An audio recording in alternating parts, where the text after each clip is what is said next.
Today, the 19th of June, is World Sickle Cell Day. And the theme this year is Secure the Future with Newborn Sickle Cell Screening. Well, every year, sickle cell is celebrated to create awareness for this important, I'm not sure if to call it a disease, where some people do not understand it, and especially people who have a certain genotype, their status and all of that. And today we'll be getting into what it entails, the awareness for not just the victims or survivors rather, but the caregivers. How can they treat or behave with those who have sickle cell?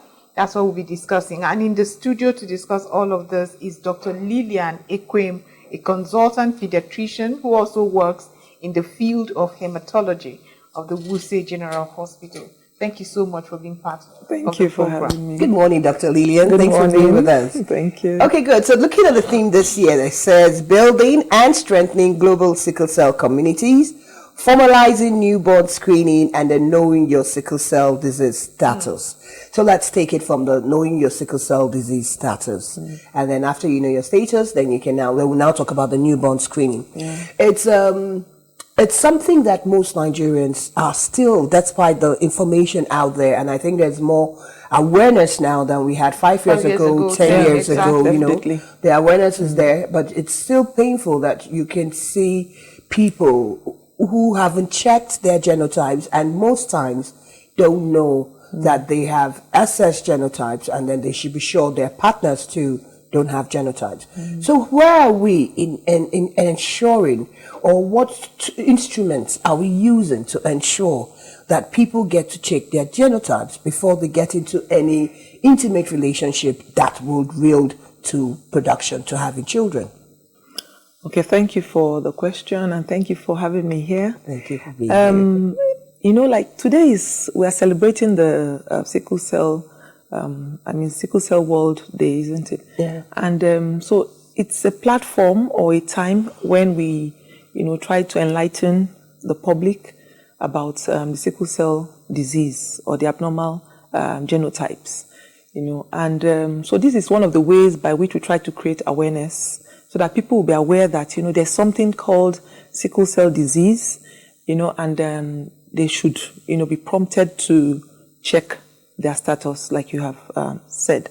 And so apart from days like this, when it's celebrated globally, we also have outreaches, You go into communities, you give enlightenment, you give health talks, and then when mothers come to the hospital or patients come to the hospital generally, we do give health talks. But sometimes you find that that's not quite enough because it has to be done, continually, at regular intervals and things like that. And then, but one of the ways by which we are trying to address that is by going, to do it quite early, like in the schools. Okay. You have schools, so you have the school health programs. You get inroads into schools to be able to educate the young people, because prevention is actually better than cure. And when people know their status, then they are informed, they are educated about what sickle cell is all about, then they are able to, make informed decisions, especially when it comes to getting married.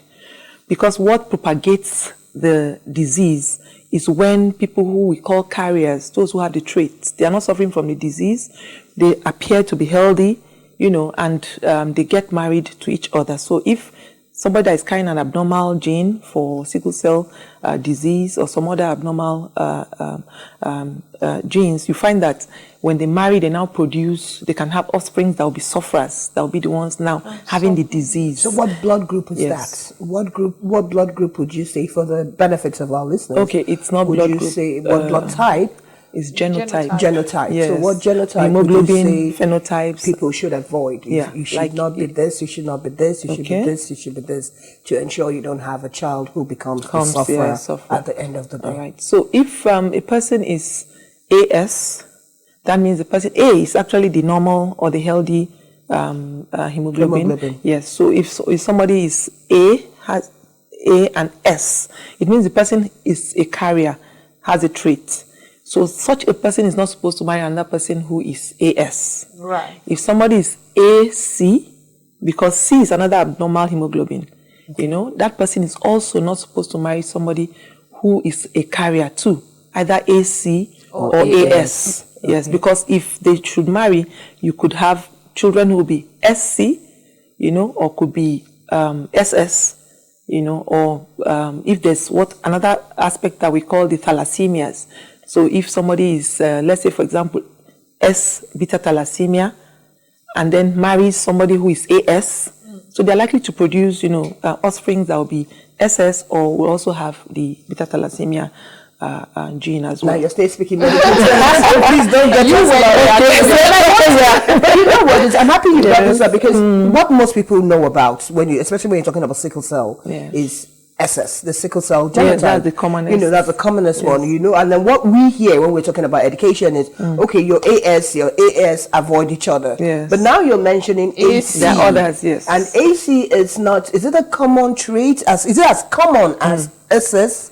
No, it's not. It's the second commonest. Okay. And then you also have E. AE? Yes, there's E. I never heard that one. Yes, there's E. There's thalassemia. So, but because they are not so common, the ones that we are, so much more familiar with is the SS. And then, some people know about the SC as well. But the SS is the one that's, it's more, produces more symptoms. They suffer more than those who have SC or have SE or AC, SC, CC, right, or those that have the thalassemia added to the abnormal gene of maybe S or C. Let's talk about newborn screening. And then I have a son who's a sickle cell warrior. Yeah. And for the first 2 years of his life, he never had a crisis until he was much older, about 2 years plus. And I know, talking with doctors, his pediatrician, then he said sometimes it doesn't present. It started that maybe I noticed the swelling in his foot and his hand, and then that's how we went to the hospital. And I'm like, oh wow. So even when they said it, I said it's not possible. So we had to go to do tests in different places until we both found out that I had always been right about my genotype, but his dad got the wrong reading, and then we had just run with it. Now, so talking about newborn screening, which is part of the theme for this year, what is that trying to promote? Is it trying to say from birth you should screen the child and then but you're the doctor, so explain better. Okay, so actually, sorry about that lab error that led to, what you're going through now. Yes, and I'm happy about it. He's a wonderful, amazing child. Yes. Yeah, and they're very intelligent too. Absolutely. Yes. So I'm one of the proudest moms. So to the sickle cell screening thing, what we want to promote, is prevention.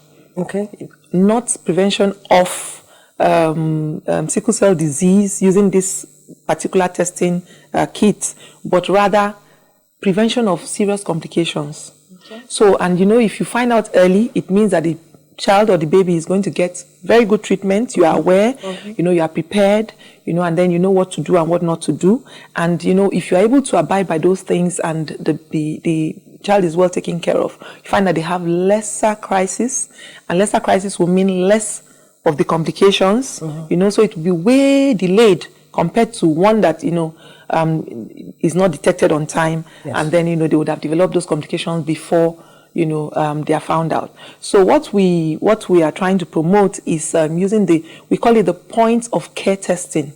Okay, POCT, point of care testing. So when patients can come to a health facility where they can get this test, and it's something you do within a few minutes, 10 minutes, the result is out, and it just takes a finger prick.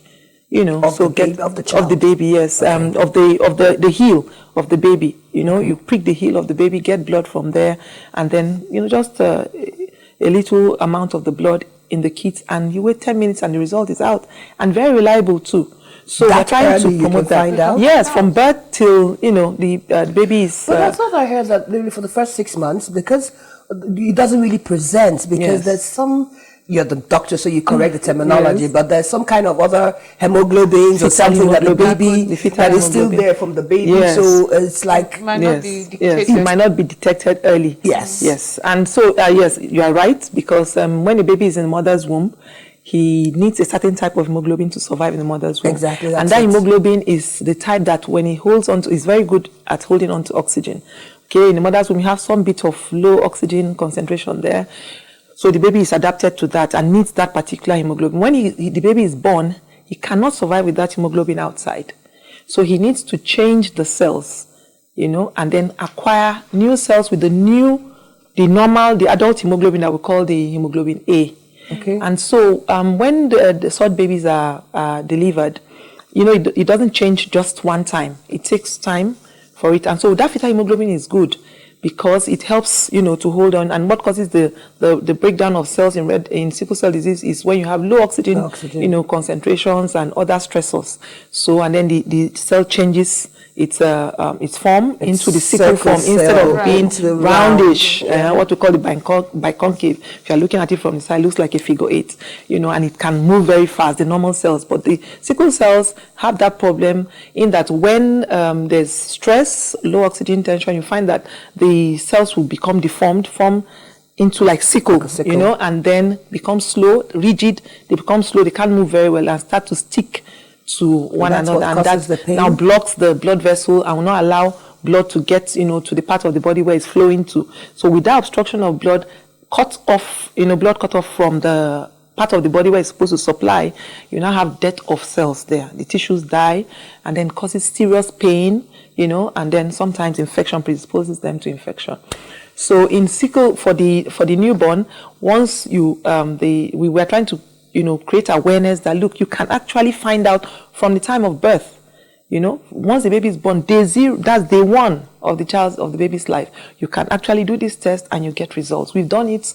There are papers have been released about it. If you go online, you find them, Nodwan et al. And all.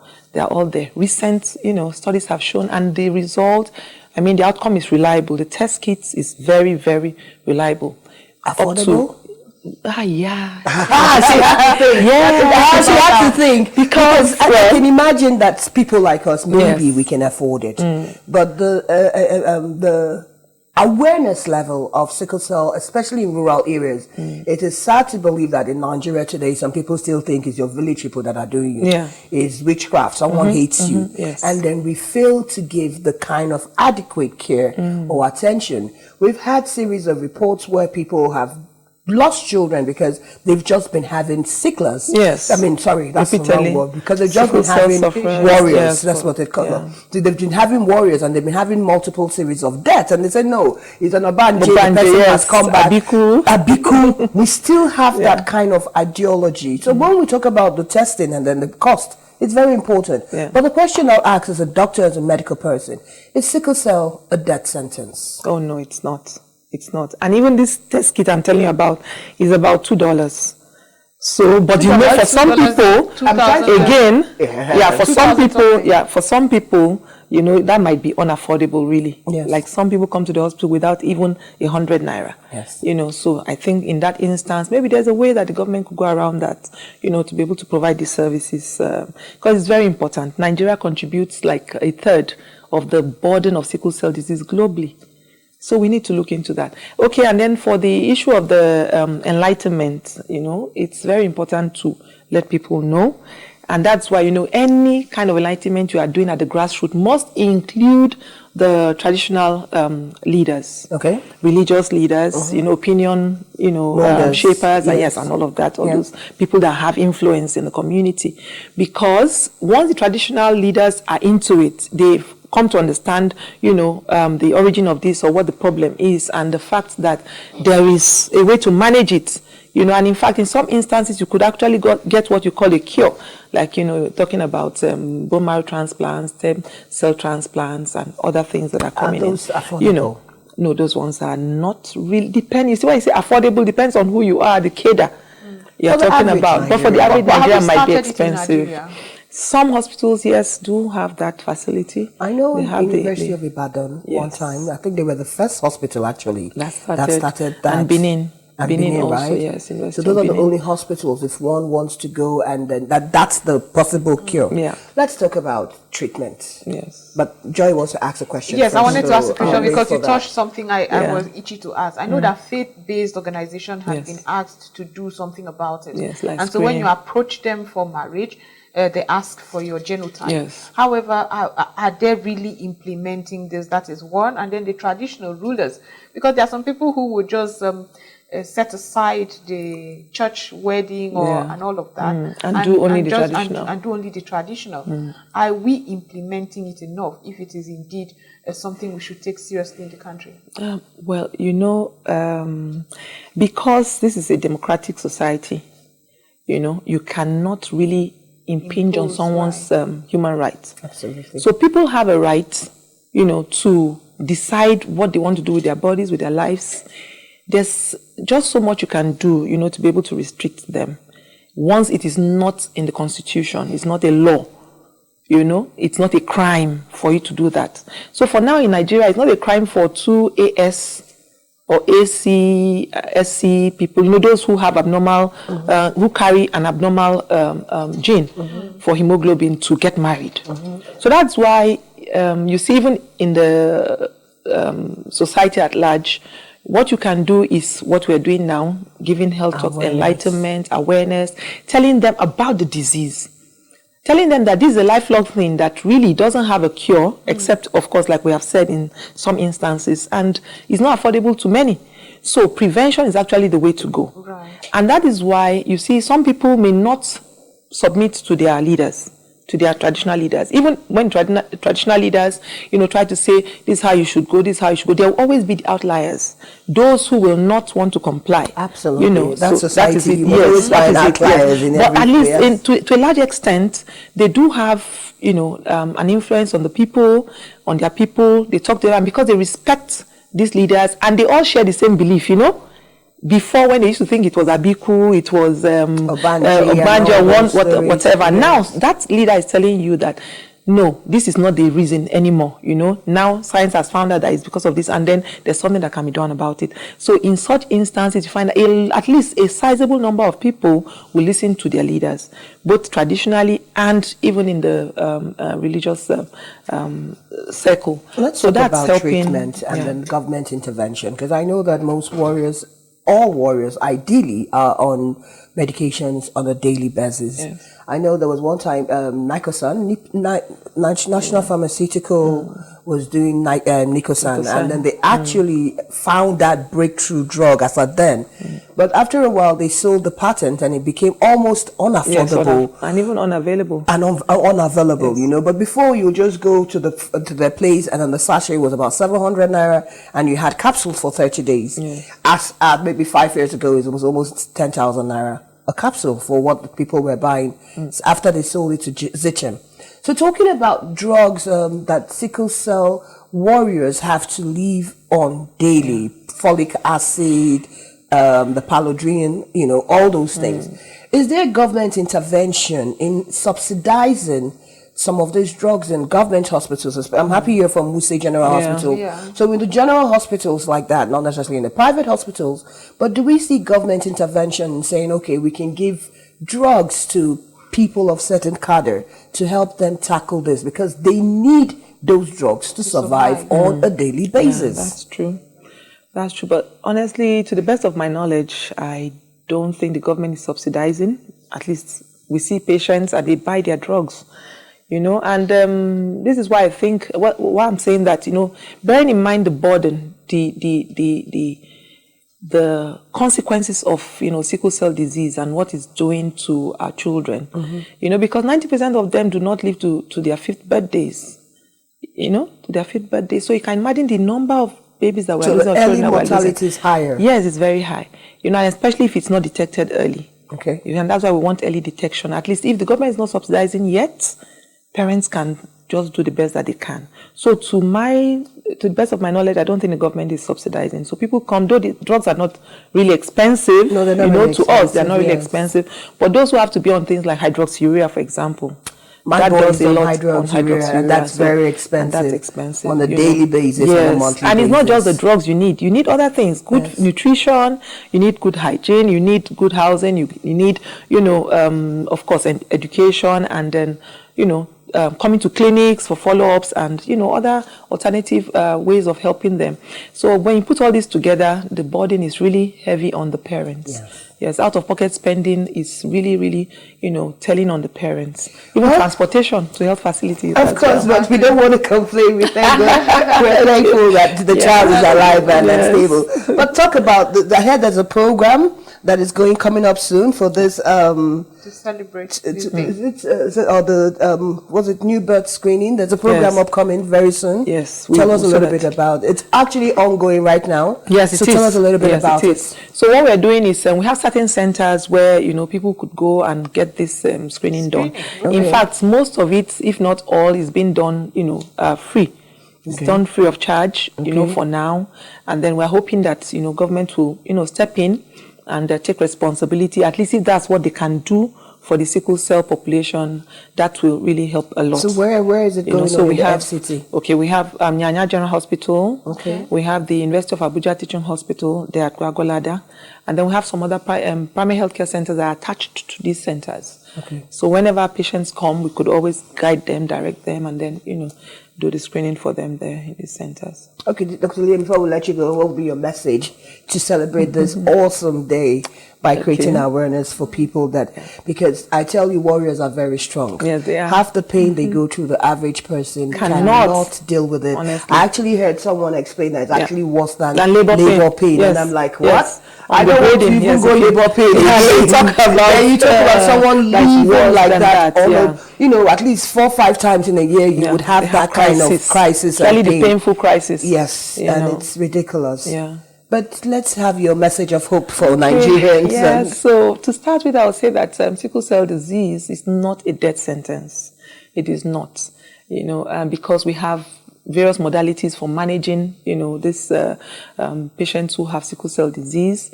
We have medications, we have other things that are non-medical, like nutrition, preventing malaria, which is one of the worst things that, affects them, and then how to be hydrated, avoid strenuous activities, they can still enjoy a full life. In fact, I have a teacher who is a grandfather today, and I've had other teachers as well, who were grandfathers, grandmothers, and they had sickle cell disease. So it's not a death sentence. However, because we know that we do not yet have, the kind of economy that, we would desire to have or that we desire to have, it's really heavy on parents caring for, children who have sickle cell disease. Even the adults taking care of themselves too is heavy on them because of out of pocket. Not many of us are insured, and so we think that the best way to go is prevention. And that is by educating people, telling people, please check your status, especially if you are of marriageable age, and if you've not checked it yet, maybe you have a baby, for example, and you say you don't have big children, the parents can actually test their newborns from 0, age till, they are bigger. You can do the point of care testing. For now, it's been done free. We are hoping that, it will continue like that with the support of the government. And we hope that, by the time we look at it from the point of prevention, and then for those who already, who are carriers, who are married, we can test their babies. We detect it early. We begin to manage them early. We can reduce complications, and that means increasing the lifespan, of the sickle cell patients. And then, they don't just need to just survive, but have good quality of life. Yes. That's what we want, that they should enjoy life optimally like any other person. And like I told you, they're very intelligent. So you wouldn't want them to go, to die prematurely. You want to keep them. These are future leaders of Nigeria. But what we're saying is that while we are managing those we already have, let's try and, prevent, by counseling, premarital counseling. Mm-hmm. Some people do. Those who found themselves already married and they're carriers, they can have IVF done, if they can afford it, because you can do pre-implantation genetic, testing. They can check, and help them do egg selection and things like that, to make sure that they do not have sickle cell offsprings, the offspring that have sickle cell disease. Unfortunately, we've run out of time, because that would have been another conversation. Yes, because I know there's 25% possibility of doing it and all those things. But unfortunately, Dr. Lillian Ekwem, we have run out of time on this program. But we must say thank you so much for making our time to educate us more about sickle cell awareness and then, my pleasure. How to protect ourselves more. We've been speaking with Dr. Lillian Ekwem. She's a consultant pediatrician who also works in the field of hematology in the Wuse General Hospital, FCT, Abuja. And on that note, we'll wrap up ASO Morning for today. But we must say thank you so much for spending the morning hours with us. Go have a productive day. I am Ifanaya Yvonne Amafili. And I am Joya saying have a wonderful day.